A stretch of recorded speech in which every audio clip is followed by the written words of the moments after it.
Hello and how you doing? And welcome back to Two Jagoffs. I am your host, Austin Cairns, joined here on Zoom with Lucas Kuhns, Goop, yes, oh, Orbit, Globby Not Robbie, and the main man who still holds my pen, Steve. yes, those are the Torsemen. And welcome back to Two Jagoffs. And yes, we are remote this week. This is the first time Lucas and I have ever done a Zoom episode before, and it's not by design. We were supposed to be in studio this week. We were actually supposed to have Carl on the podcast this week. And honestly, I'm kind of glad. I think I speak for both of us when I say thank goodness Carl is not going to be on the podcast this week. We don't need any leaders by example poisoning you guys. So Lucas and I are here. We have a snow day. Well, not quite. Point Park still was having classes today, but Lucas is remote with some of his classes, and mine actually got flat out canceled. So we're going to talk about the snowstorm and its impact in a second. We also have some other. Austin, but before you get into this episode, I just want to say Okay. something. Yeah. Yeah. What's up, man? 2 weeks ago, I had to come in late because someone got the flu, and I didn't want the Jagoff Mafia to have to deal with a bad episode. Yeah. Last week, I was there and I had to start by myself because you were too late because you're too worried about the bakery boys, who, as we all know, once again, I was right. Thank you very much, everyone, for entertaining that. And now you've pulled me in on my snow day. It's starting to get a little ridiculous here. All this, and you still don't think I deserve to have my own episode back yet. So I'm just gonna let you know if one more thing happens like this, I think I'm just gonna put you through a table again. Put me through a table again. Yes, you went through a table. What Yes, do you mean again. again? I've never gone through a table Buddy, before. What are you talking about? Oh. Okay, that was Andrew remember Powell. That this? yes, Remember this? yeah, look, Lucas, I remember. Look, I have the other half right here. I have the other half. Hey, mine has like a cool face on it that yours doesn't. Mine has a face on it. Actually, no, mine says thanks, Jagoff. That's what mine says. Well, I said mine has a cool face. Yours isn't a cool face. And then mine also has a double heart on it. Yeah, because you and Andrew Palace have some weird thing going on, I guess. Paying me to go Hey, through a table. What's wrong with you? listen, sometimes you just gotta pay the right people to get the right stuff done. I guess so. Be that as it may. But no, Lucas, I do appreciate you. And again, yes, I know 2 weeks ago somebody had the flu, so you had to fill in. Last week, I was not in the right state of mind. I was literally, I didn't sleep for 4 straight days. And then I partied for 2 straight days after the leaders lost back-to-back nights. So I technically didn't sleep for 6 days, but those other 2 days were a bit of a hangover days. But that's besides the point. We don't need to get into that. But I'm all good now, ready to go. Got the two Jagoffs hat on. We're here on Zoom. You can see the million hats. Oh, wrong side. The million hats behind me. So that's pretty cool. I still have a lot more. Yeah, Lucas is laughing because he knows that this isn't even close to being half of the hats. There's more all around the room. We'll have to do a Yeah, I'm tour one. also laughing at remembering all the times that those have fallen on us during recording. Oh gosh, no, we're getting the oh no, the memories are gonna come back. You better fucking not. That's not happening. That's not happening. It could No, no. happen though. It could happen. It'll be really funny. There's gonna be at some point in this 40-minute episode that it happens. But anyway, we have a lot to talk about today, so let's get right into it.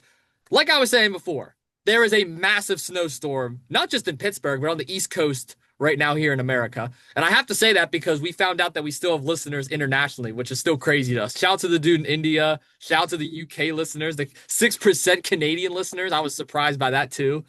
But yeah, snowstorm is really bad right now. We're both going to share some experiences and what it's been like living through this snow.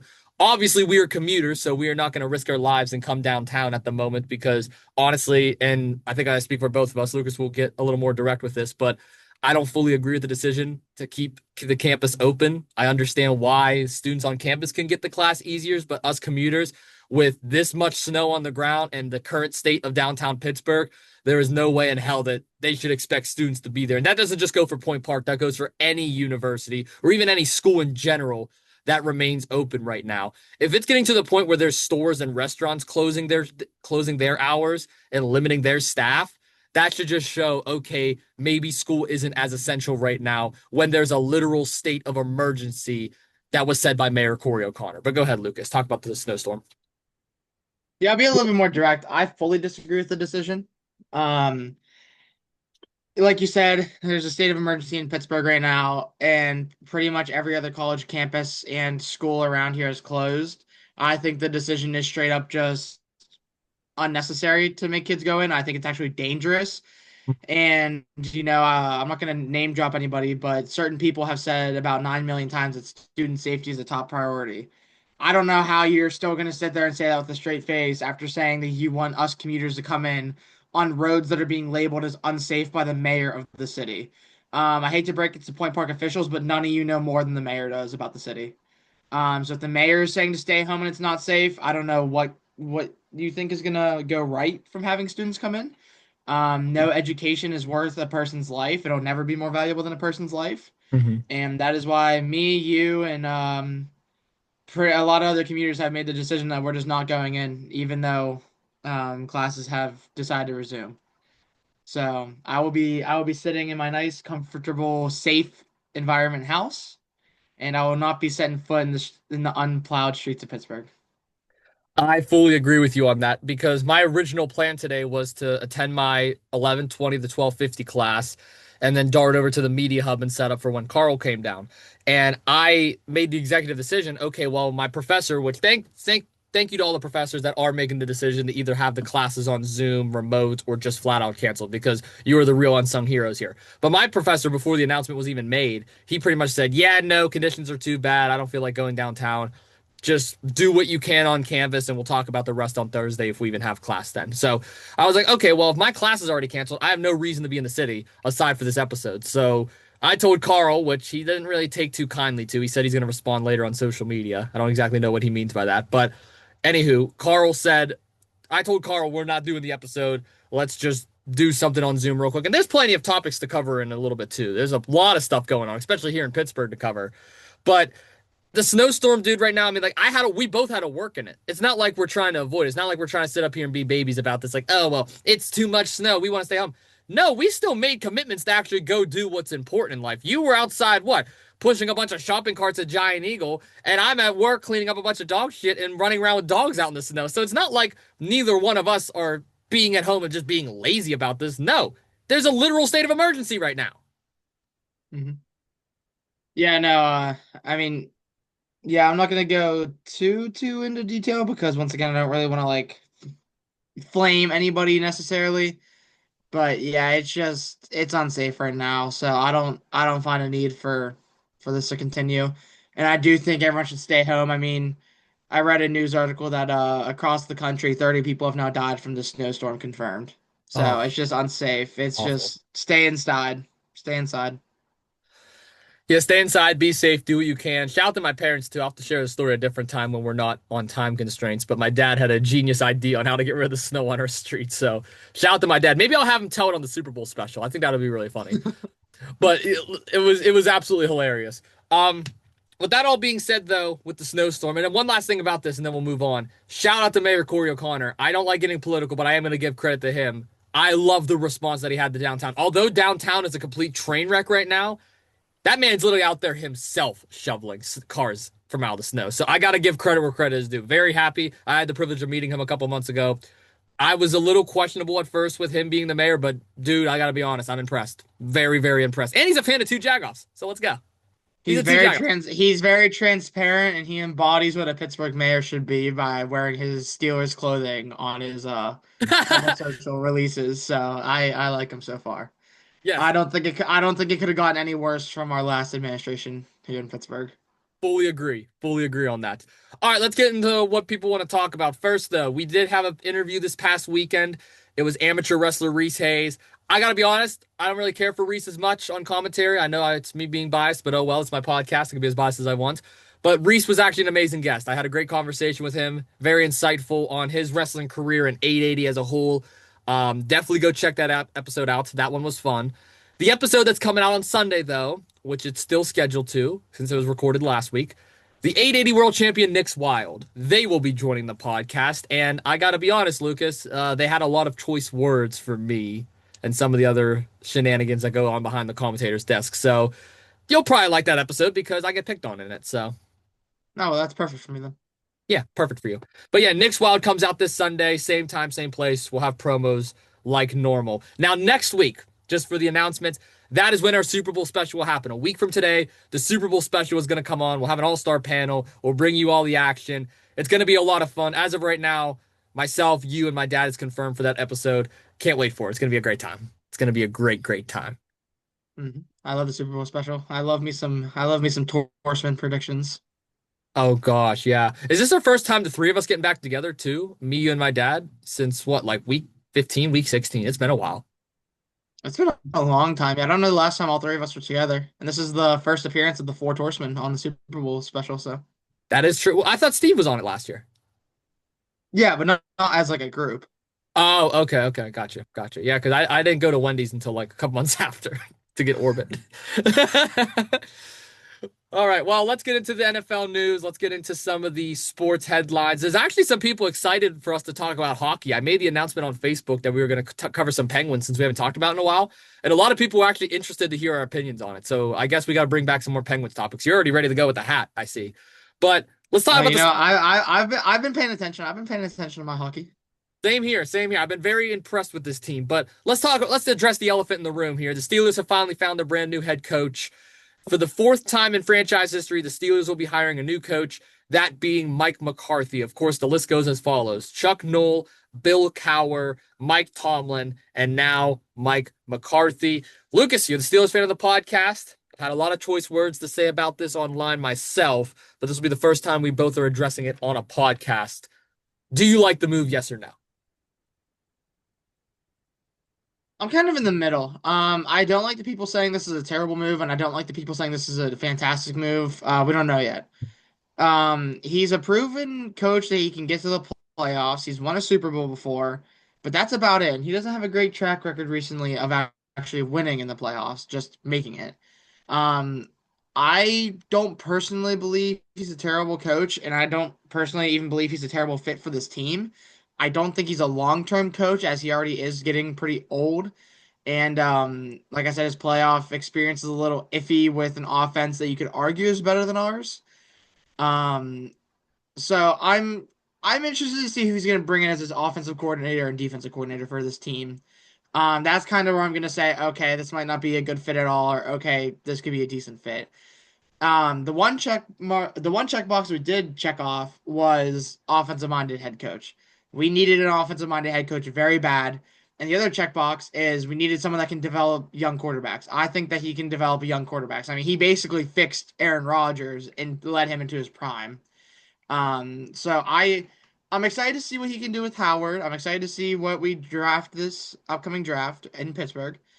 And I'm excited to see who he brings as coordinator. So I think 5 years is a little long. I would like to see a 3-year deal, maybe a 4-year deal max.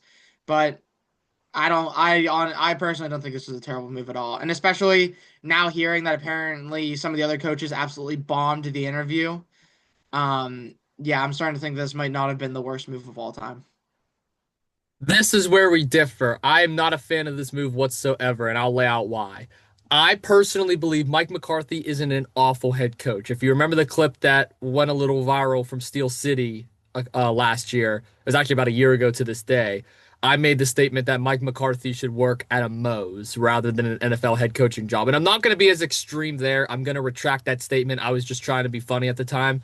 But now looking ahead and looking at the current state of the Pittsburgh Steelers, they are going against every single thing that they have made their franchise about. Bill Cowher was 35 years old when he was hired. Mike Tomlin was 35 years old when he was hired. Mike McCarthy is in his 60s. I don't like the move of going with an older coach. Yes, he's a veteran. Yes, he's experiment. Yes, he has experience. Yes, he's won a Super Bowl. But what was that? 2010 when Aaron Rodgers was still in his prime, when he was still in his prime. If I'm the Pittsburgh Steelers, the one thing they should be looking at is for the future. Is that with Will Howard? Is that with a different quarterback? Is that with someone that you trade for? Is that with someone that you draft for? This team needs to build a young core, a young foundation, because guess what? Mike McCarthy inserting into this offense with or without Aaron Rodgers is just Mike Tomlin 2.0. They're not going to win a playoff game. They're going to get a winning season. They're going to barely make or barely miss the playoffs, and then that's going to be the bottom line. The divisional round and the conference championship will just be a hope and prayer. So what they're doing with Mike McCarthy right now, I'm okay with the move in the sense that, okay, listen, if you're going to use him as a bridge coach to bring in younger coordinators and younger players, groom them to the system that you want them to be, and then you retire and let them take over, then yes, that's going to set the Steelers' success up for the next 5 to 10 years. But what actually is going to lead me to believe that's even going to happen with Mike McCarthy signing a 5-year deal? That's a long time. 5 years is a long time, Lucas. Yeah, he might not complete it, but still, this move right here questions my decision. Questions, I really have to question Art Rooney II's decision here in bringing in this coach, because Art Rooney II, ever since taking over from Art Rooney I, obviously when he passed away, God rest his soul, and Dan Rooney, I don't like some of the moves that they made as an organization. They're 0-7 in the last 7 playoff appearances that they had under the new Rooneys. Because if you remember, Lucas, the last time a Rooney was in, before this Rooney came in, and it's a whole Rooney situation, they signed Mike Tomlin. So this is his first head coaching move since he's taken over. I'm a little 50-50 on it, but that's why I want to get your thoughts. Do you think an older coach is really the right play here? Like Kubiak's out there, Shula's out there, Flores is out there. I don't know. Um, Here's what I'll say about the other coaches. Shula, apparently Shula just wasn't able to do anything. I mean, looking at it, he really struggled against the Seahawks. Reports are coming out that he absolutely sucked during his interview. I don't know that there. I'm not an insider. I'm just doing our little podcast here. But from what I've heard, maybe he wasn't the right fit. Brian Flores, he's already been here once, and while he was kind of still looking at jobs, he decided to take a contract with Minnesota. So obviously stuff wasn't working out between him and the Steelers and him and any other teams that have head coaching opportunities. So not sure what happened there either. I'm just thinking, Kubiak, honestly, I wouldn't even leave the Seahawks if I was him. I would just stay there. And I mean, he's probably going to get the ring this season. So if we wanted to hire a coach now, we wouldn't even really have the chance to really talk with him very much. So I, I, I did want a younger coach that was offensive minded if possible, but it just looks like too much stuff just wasn't going in our favor. We went with a veteran that's can develop young quarterbacks. I think it'll be decent. I refuse to say it's gonna be terrible yet. Like I said, I'd like to see who he brings as coordinators and what he decides to do with quarterbacks and all that stuff in this upcoming season. But I think there's much worse options out there, and there's only so many young offensive-minded coordinators that deserve a head coaching job that we could have gone after. So I don't necessarily think this was the best decision, but I don't think it was anywhere near the worst.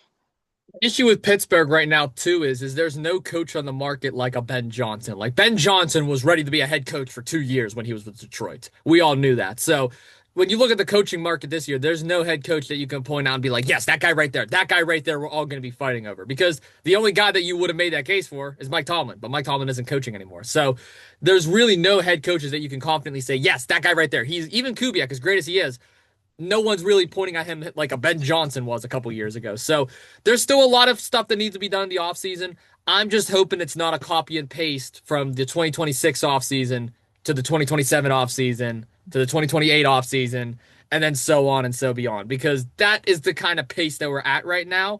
But I'm at least happy they moved on from Tomlin finally. I am at least happy with that. All right. Oh, you guys have anything else to add on? No, I don't know. Like I said, I don't have too much to add on until I actually see it play out. Well, we do have another head coaching decision, and we won't spend too much time on this, but I think it's worth mentioning. Joe Brady taking over the Buffalo Bills. What's your thoughts on that? Because Sean McDermott was the head coach. We talked about how bad this organization is and how bad this owner is. What's your thoughts?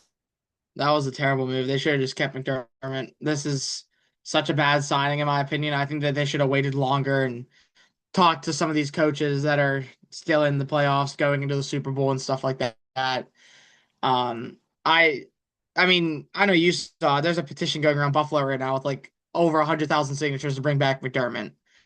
And this is just not what Buffalo needed, in my opinion, at all. This is probably one of the worst head coaching jobs this season so far, besides whatever the Browns decide to do, because that's ultimately going to be worse. Yeah, I like Joe Brady as a coordinator. He's an offensive-minded guy, and he trusts Josh Allen. Josh Allen trusts him, which is why I'm not too upset at this move. I'm not going to overreact, but I am still pretty enraged on the fact that they let Sean McDermott go. I don't believe he should have been fired at all. I understand Harbaugh. I understand Tomlin. And again, none of those three head coaches are bad. All three of them, in my opinion, could be Hall of Fame head coaches when it's all said and done.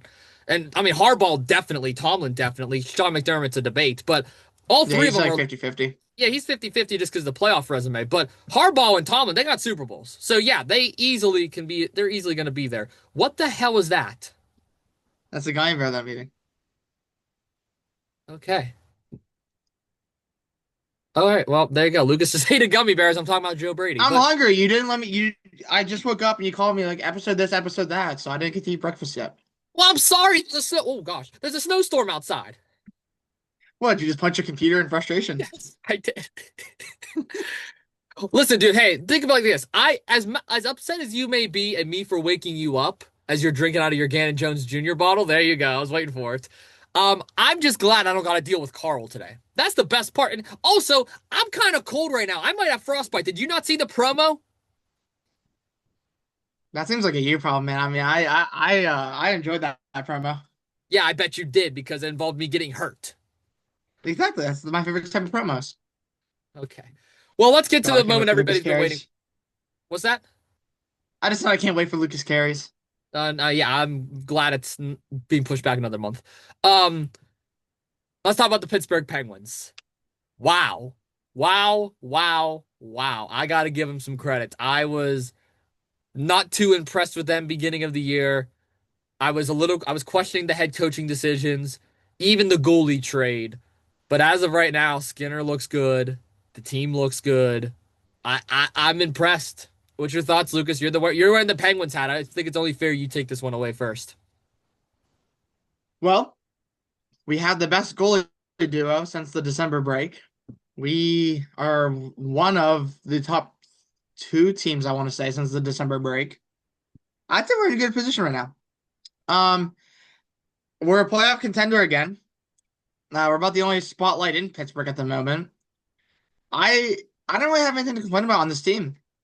I mean, we are winning games whenever we had our top two defensive men injured at the same time. We're winning games without offensive players. We're getting offensive players back. I think Kindle just came back from injury and scored 2 goals on like it's one of his first games back. Like this team is just looking up right now. We've been drafting some great players. We've been trading away pieces we need to trade away. And Crosby and Malkin still look like they just signed with the team 3 years ago and they're in their prime. So I don't have any complaints about this team right now. Goaltending has been fantastic. Defense has been great. Offense has been great. The coaching has been great. I literally have no complaints. At this current time, the Pittsburgh Penguins are second in the Metro. They're 26, 14, and 11 on the year with 63 total points, and they're on a 4-game winning streak. That sounds like some that sounds like some Pittsburgh hockey to me. I am very happy with the way the Pittsburgh Penguins are playing. I wish I could say I watched as many games as maybe you have, or maybe some other Penguins fans that are listening have. But between me and you, and between me and the audience, I've been very caught up in wrestling and very caught up in football. But every chance that I've had to watch a Penguins highlight or watch a game or at least catch a glimpse of it, they have been impressive. This team seems like they're playing with more aggression. This team is playing with more drive. If you remember over the last 2 years, the Penguins kind of were playing like they were giving up at the end of games. Goaltending was a big issue, and I know a lot of people defend Tristan Jarry over Stuart Skinner, but I was one of the few people that came out and said, no, this was a great trade. This was a trade that needed to be done. Not because Jarry's a bad goalie by any means, but because the Pittsburgh Penguins were not going to win a championship with Tristan Jarry as the goalie. They weren't going to go anywhere in the playoffs with Tristan Jarry. It's the same thing with the whole Mike Tomlin situation we talked about in Pittsburgh. Change needed to happen. And guess what? Change happened with the Pittsburgh Penguins. They got a new head coach. They got some new goalies. Yeah, sure, they still got the All-Star 3 with Crosby, Letang, and Malkin, but the rest of this team, it got what? It got younger. It got quicker. It got faster. They look great. There's some games where they're giving up some leads that I'm questioning at times, but even then, they are finding ways to win, and that is what's important. They are only behind the Carolina Hurricanes right now. They lead the rest of the Metro, and the Hurricanes aren't that far ahead. The Hurricanes are a powerhouse, don't get me wrong, but they always are. So, shout out to the Pittsburgh Penguins. Shout out to the way they're playing. One thing that I will say is I hope they sweep on this Canadian run that they're going on. They're playing all the Canada teams this week. Let's see what happens there. This is being recorded on a Tuesday afternoon, so whatever games happen after this, we don't know the results. But at this current point in time, I'm pretty sure they play the Canucks, if I'm not mistaken. I think that's their next game. Let me just fact check myself real quick. Yes. No, they just played the Canucks. Excuse me. They lost And that I game. think we won that too. Have we lost? No, we did win. Excuse me, 3-2 Uh, on Sunday. Their next game is actually, well, the day this episode's being released on Thursday. They're home against the Blackhawks, so we'll just have to wait and see how that happens. Shout out to the yeah, no, Pens. I'm impressed with this team. I like it a lot. Yeah, and we've had a lot of high scoring wins too, which is something like we didn't really get a lot of last year. We've had some games this year where we're winning by like 4 points or so, 3, 4 points, 2 points, whatever. It's just we've had a lot of good games this season, so I'm happy with the direction this team's going. All right, Lucas, I think it's time we talk about something I don't think you're going to be too big of a fan of, but I think you can actually add something to this. I Okay. got to talk about that national championship game. Indiana and Miami. Shout out Fernando Mendoza, future Las Vegas Raider. What a game. 27 to 21. They're mass producing number 15 jerseys right now. 27 to 21. I know you don't really keep up with college football as much, but we did have some brief conversations through text about this. What was your thoughts on this game overall? What's your thoughts on Mendoza? Mendoza's a great quarterback. I think he's going to be good in the league.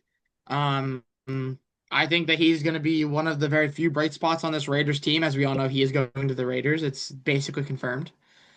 Yeah, I don't really have much bad to say about him. He's a great quarterback. He took a dying franchise to be a great franchise. That also helps whenever you have the best coaches in the league as your coach. But Oh, yeah. Oh, yeah. um, yeah, no, he's the only reason that team won that game. So shout out to him.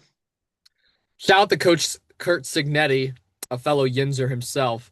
What a coaching masterclass. I said he's the modern day Nick Saban, which I think is fair to say now. I mean, he literally took all his players from James Madison, which was a school that nobody thought was relevant. He made it relevant. Then he came to Indiana, who's never won a national championship. You win a national championship. You beat Penn State. You blow out Alabama. You beat Ohio State twice. And I mean, this team is just incredible. I have nothing but nice things to say about Indiana. Mendoza might be one of my favorite quarterbacks going into the NFL next year. He reminds me so much of Drake May and so much of Trevor Lawrence. I see this resemblance there, and those are two quarterbacks that I've been rooting for since day one. You know that, Luke, because I've been rooting for them like crazy. But yes, that is what's going. I'm just very excited. Sign me up. Sign me up for some Fernando Mendoza. And I love the memes that they're putting on Instagram. What a good guy he is, too. Very good guy. Very humble. I love it. You'll never believe what I just saw outside my window. What'd you see outside your window? A plow truck. Really? It's Yeah, I didn't think I'd see any. not like it's snowing outside. Yeah, but roads in Pittsburgh are basically untouched, so I feel honored that one just came down my road. Oh, well, you're in Bridgeville. You're lucky. I'm in Carnegie, too, so. Well, the street outside my house isn't plowed. It's just the main road at the back of my house that's plowed. Oh, that's right. Well, yeah, well, you're kind of like backed off the main road, so Yeah, unlucky. So unlucky. It's okay. just like you. Whenever a dog trips you down a staircase at work, unlucky. Shut up. Shut up. We are not talking about that. That was a year ago, and it was two Uh, dogs. roll your window down. Yeah, really window. Yeah, really window. Yeah. Shut up. We're not talking about no muffler right now. Muffler moments hosted by Austin Carnes. Yeah, muffler moments by Austin Cairns. I like how we're on Zoom this week. We should do this more often. No, we shouldn't. Yeah, I we should actually do like this more often. Okay. it. Why? You don't want to see me? Yes, exactly. See, you're putting two and two together. Look at that. Two plus two will always equal four. I'm glad that my dad at least is going to be there this week to help us out. You know what I Great, I mean? gotta deal with both of you. Yeah, you're funny. All right, let's talk about the WWE. We have about 10 minutes left here on Zoom. Let's talk about the WWE.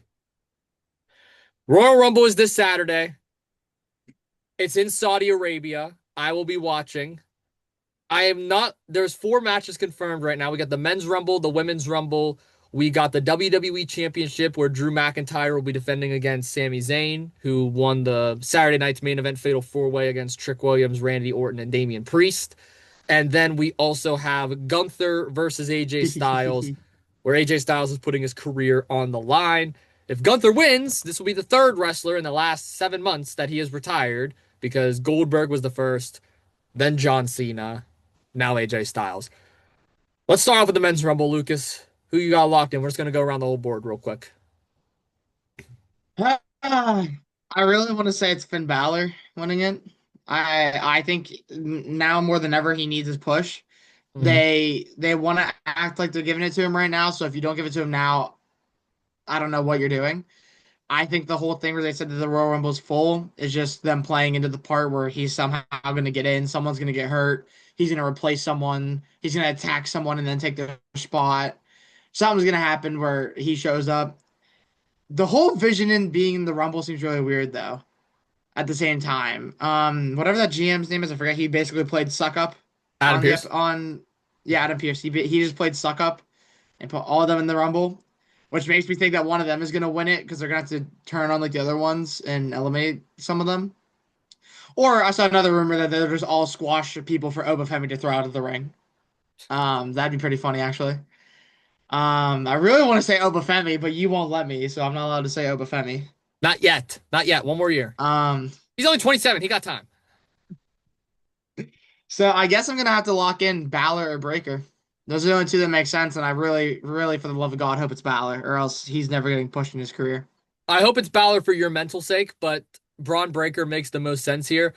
I don't mind the whole Vision being in the Rumble because, like, who knows? Maybe someone can turn on them because you have an Austin What if like Theory. what if Austin Theory turns on Braun Breaker and eliminates Braun Breaker? Well, that's what I'm saying because remember, Austin Theory has a history with who? Seth Rollins, who the rest of the Vision turned their backs on. So Austin Theory could be the kind of the scapegoat here in this Vision group. I mean, he could be the one that's kind of reporting intel back to Seth Rollins while Seth Rollins is actually hurt. So that when Seth Rollins does return, he has his right-hand man in Austin Theory, and he can get this revenge on Logan Paul, Bronson Reed, and Braun Breaker.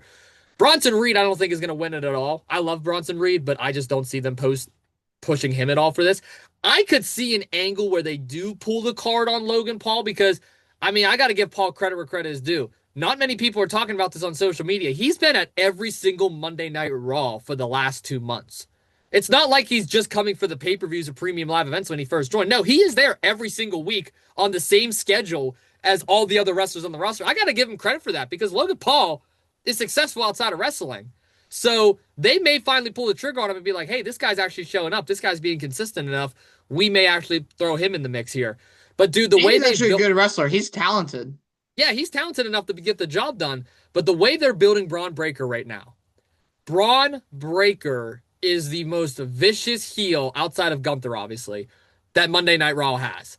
And I think it would be a massive mistake if you pass up on the opportunity to push Breaker and pull the trigger on Breaker right now. So I'm going to lock in Braun for the men's. Women's time. Go. Who you got in the women's? Oh God. Uh, I don't even know all who's in it. I want Roxanne, but I think it's going to be Liv. I I don't want it to who be the who one. who even is the women's champion right now? I don't even know off the top of my head. Look at you drinking your Coke. Yes, is really good. The women's world champion on Raw is Stephanie Valkyr, and the women's That's champion right. on SmackDown is Jade Cargill. But she's feuding with Jordan Grace right now, and Stephanie's feuding with Raquel. It would be. It's probably gonna be Liv, honestly. Um, I'm probably just gonna lock in Liv. Lives there, lives Um, there. I feel like that would make the most. Although aren't they both or no? Yeah, probably Liv. Probably live. Okay, that's fair. That's fair. Next match, WWE title, Drew McIntyre, Sami Zayn. I think it's Drew. I don't think Drew's gonna lose right away. He just won it. I wanted to be Sammy so bad, I but do too. and here's the thing too. A lot of people have been saying this, so call me Mr. Unoriginal, I guess. But a lot of people have been saying if he doesn't win now, you can't even call him like he's already lost so many times that like he's not even gonna look like a true contender for World Heavyweight Championships like in the rest of his career. No, they buried him so bad to this point. It's And I awful. feel like at this point, it's honestly too late to revive him. So I'm gonna say Drew.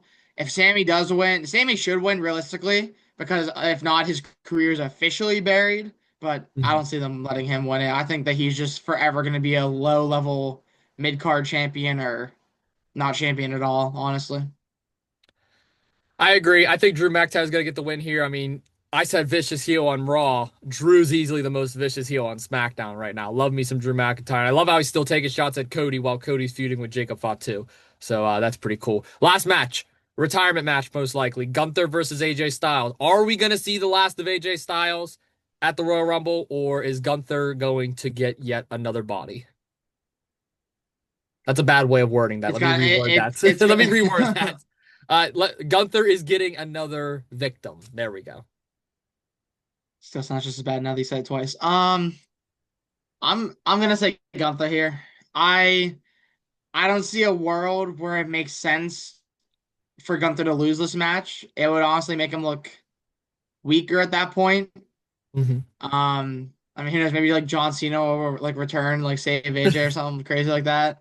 But I personally don't see that happening. So it's got to be Gunther. Yeah, I think it's Gunther too, unfortunately. I feel like we've been seeing the AJ Styles retirement tour in blind. I don't think it was like announced like That Cena was. I've been seeing like everyone saying that. Like everyone's like, you know, we've been watching the retirement tour of AJ Styles the whole time, not John Cena, right? It makes sense though. I mean, Punk, Shinsuke, which by the way, Shinsuke and AJ tore the house down Saturday night's main event. That might be my match of the year as of right now. That was incredible. And I know the year just As of started. right now, we're in the first month. Exactly. Well, yeah, as of right now. There's not much to go off. Exactly. Well, that's what I'm going off of. AJ and Shinsuke match of the year as of January 27th, 2026. But no, I don't think AJ is going to lose here. He did say he was retiring at 50, and he said 2026 will be his last year. We all You thought it mean was you going don't to be see him December. winning? Huh? You said you don't see him losing here.